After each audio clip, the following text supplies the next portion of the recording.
எப்போவுமே நம்ம chicken mutton veg biryani அப்படி தான் செய்கிறோம்.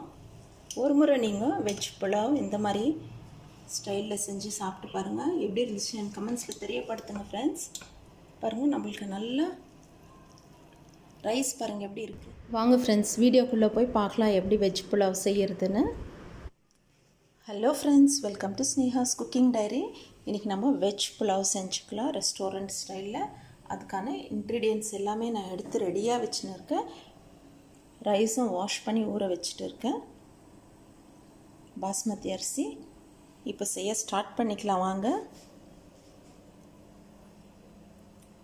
குக்கரில் செய்கிறேன். ஆயில் ஊற்றிக்கலாம். 1 டேபிள் ஸ்பூன் அளவு ஆயில் எடுத்து வச்சுருக்கேன். ஸ்பைசஸ் ஆட் பண்ணிக்கலாம். பட்டை, கிராம்பு, ஏலக்காய், சீரகம் போட்டிருக்கேன்.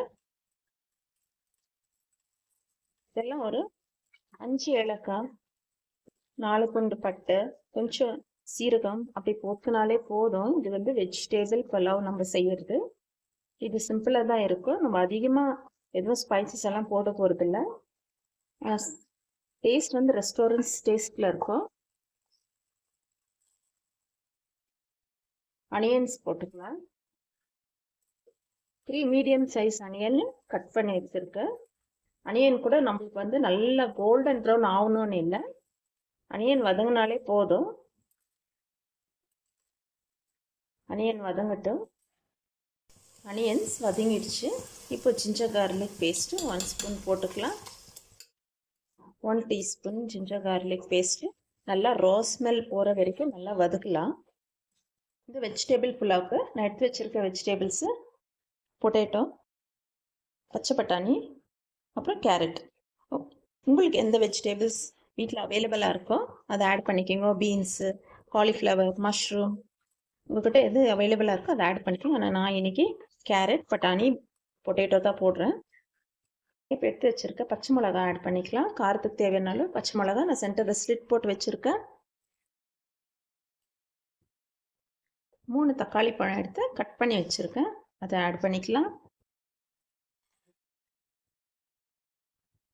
உப்பு ஆட் பண்ணிக்கலாம். டொமேட்டோ ஸ்மாஷ் ஆகட்டும். தக்காளி ஸ்மாஷ் ஆயிடுச்சு. இந்த ஸ்டேஜில் நம்ம எடுத்து வச்சுருக்க வெஜிடேபிள்ஸ் ஆட் பண்ணிக்கலாம். பட்டாணி, கேரட்டு, உருளைக்கிழங்கு ஆட் பண்ணிக்கலாம். இந்த பூண்டு, இஞ்சி, ஆனியன், டொமேட்டோட வெஜிடேபிள்ஸும் நல்லா ஒரு 50% பாயில் ஆகட்டும். நம்ம ஆல்ரெடி சால்ட் போட்டிருக்கோம். டொமேட்டோ வதங்கும் போதே உப்பு போட்டிருக்கோம், அதனால இப்போ உப்பு போடாதீங்க. ஓகே, நம்ம போட்ட வெஜிடேபிள்ஸ் எல்லாம் இந்த மசாலாவில் ஒரு 50% குக் ஆகிடுச்சு. இதுக்கு வந்து நம்ம அதிகமான மசாலாஸ் எல்லாம் எதுவும் ஆட் பண்ணக்கூடாது. அதாவது மிளகாய் தூள், தனியாத்தூள், கரம் மசாலா இதெல்லாம் போட்டோம்னா அது பிரியாணி ஆகிடும். லெமன் போடக்கூடாது, தயிர் போடக்கூடாது. இதெல்லாம் போட்டோம்னா அது பிரியாணி ஆகிடும். இந்த மாதிரி செஞ்சால் தான் அது வந்து புலாவ், வெஜ் புலாவ். வெஜ் புலாவுக்கு வந்துட்டு நம்ம புதினா கூட போடல பாருங்கள். புதினா இருந்தால் நீங்கள் ஃப்ளேவருக்காக கொஞ்சம் போட்டுக்கோங்க. மற்றபடி இப்படி நான் செஞ்ச மாதிரி நீங்கள் செஞ்சீங்கன்னா இது ரொம்பவே டெலிஷியஸாக கூட இருக்கும். இப்போ நம்ம வாஷ் பண்ணி ஊற வச்ச பாஸ்மதி அரிசி போட்டுக்கலாம். இப்போ ரைஸ் நம்ம ஜென்ட்லாக மிக்ஸ் பண்ணிக்கலாம். இந்த வெஜிடேபிள் மசாலாவோட நம்ம ஜென்ட்லாக மிக்ஸ் பண்ணிக்கலாம். எப்பவுமே பாஸ்மதி அரிசி வந்து நம்ம ஜென்ட்லாக மிக்ஸ் பண்ண, இல்லைன்னா அரிசி உடஞ்சிடும். நல்லா கழுவி ஊற வச்சுட்டு இருக்கோம். இப்போ இதுக்கு நம்ம 1:2 ரேஷியோ தண்ணி ஊற்றிக்கலாம். ஏன்னா நம்ம மீட் போடுறதுன்னா 1:1.5 போடலாம். இது நம்ம வெஜிடேபிள் போட்டிருக்கோம், அதில் கிரேவி எல்லாம் எதுவும் இல்லை. ஸோ 1:2 ரேஷியோ தண்ணி ஊற்றிக்கலாம். நான் நார்மல் வாட்டர் தான் ஊற்றுறேன், நீங்களும் அப்படியே ஊற்றிக்கிங்க.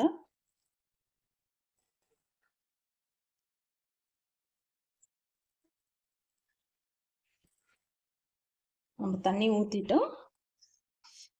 இப்போது டேஸ்ட் பார்த்துக்கலாம். நம்ம உப்பு, காரம் டேஸ்ட் பார்த்துக்கலாம். உப்பு தேவைப்பட்டால் போட்டுங்க, காரம் தேவைப்பட்டால் பச்சை மிளகாய் போட்டுக்கோங்க. மிளகாய்த்தூள் போட்டிங்கன்னா உங்களுக்கு கலர் சேஞ்ச் ஆகிடும். கொத்தமல்லி இலைகள் நான் போடுறேன்.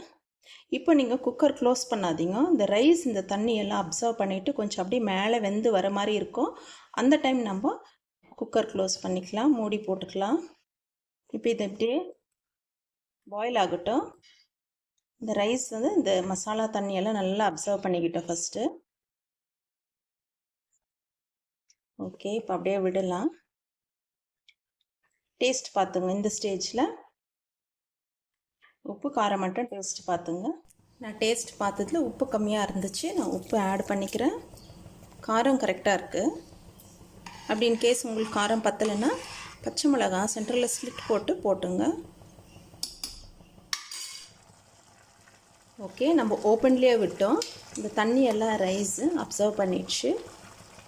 இந்த மாதிரி இருக்கும்போது நம்ம என்ன பண்ணோம், நீங்கள் டேக்ஷாவில் செய்கிற மாதிரி இருந்தால் ஒரு நல்ல டைட்டாக ஒரு மூடி போட்டு க்ளோஸ் பண்ணி விட்டுடுங்க.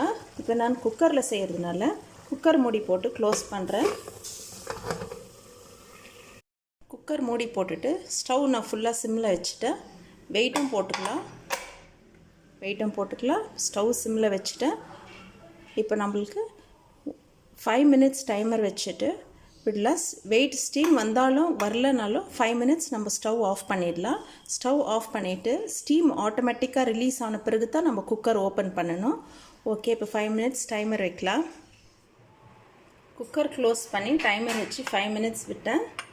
ஸ்டீம் ஆட்டோமேட்டிக்காக ரிலீஸ் ஆகிடணும் ஸ்டவ் ஆஃப் பண்ணிட்டு பிறகு. இப்போ நம்மளுக்கு வெஜ் புலாவ் எப்படி ஆயிருக்கு பார்க்கலாம்.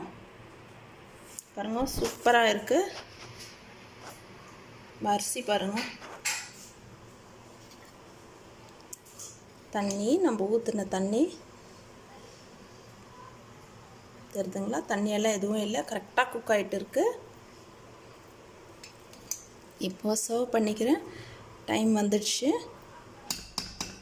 நீங்கள் இதே மெத்தடில் உங்கள் வீட்டில் இருக்கிறவங்கெல்லாம் செஞ்சு கொடுங்க ஃப்ரெண்ட்ஸ். எல்லோரும் ரொம்ப லைக் பண்ணுவாங்க, விரும்பி சாப்பிடுவாங்க. ஃபைனலாக கொஞ்சம் கொரியாண்டர் லீவ்ஸ் போட்டு கார்னிஷ் பண்ணிக்கலாம். நம்ம ரெஸ்டாரண்ட் ஸ்டைலில் பாஸ்மதி அரிசி வச்சு சிம்பிளாக குயிக்காக ஒரு வெஜிடபிள் புலாவ் ரெடி பண்ணிட்டோம். நம்ம சர்வ் பண்ணிக்கலாம். எப்பவுமே நம்ம சிக்கன், மட்டன், வெஜ் பிரியாணி அப்படி தான் செய்கிறோம்.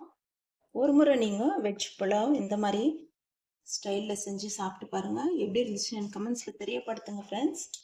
பாருங்கள், நம்மளுக்கு நல்லா ரைஸ் பாருங்கள் எப்படி இருக்குது.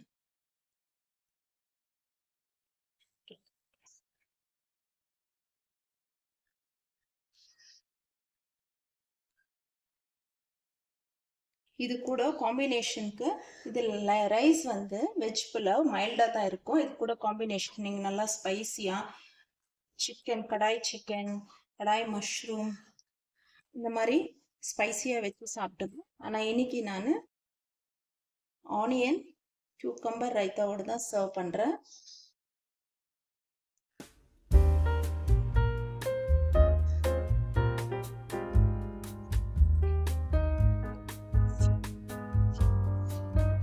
ஓகே ஃப்ரெண்ட்ஸ், சூப்பராக நம்மளுக்கு வெஜ் புலாவ் ரெடி ஆயிடுச்சு. நீங்களும் இதே மாதிரி ட்ரை பண்ணுங்கள். ட்ரை பண்ணிவிட்டு எப்படி இருந்துச்சுன்னு கமெண்ட்ஸில் தெரியப்படுத்துங்க. ரொம்ப ஈஸி, ரொம்ப டேஸ்டியான ரெசிபி. நல்லா ஒரு ஸ்பைசியான கிரேவி வச்சு நீங்கள் சைட் டிஷ்க்கு சர்வ் பண்ணிக்கோங்க. தேங்க்ஸ் ஃபார் வாட்சிங். இதோடு இந்த வீடியோ முடிச்சுக்கிறேன். நெக்ஸ்ட் வீடியோவில் மீட் பண்ணலாம். தேங்க்யூ, பாய்.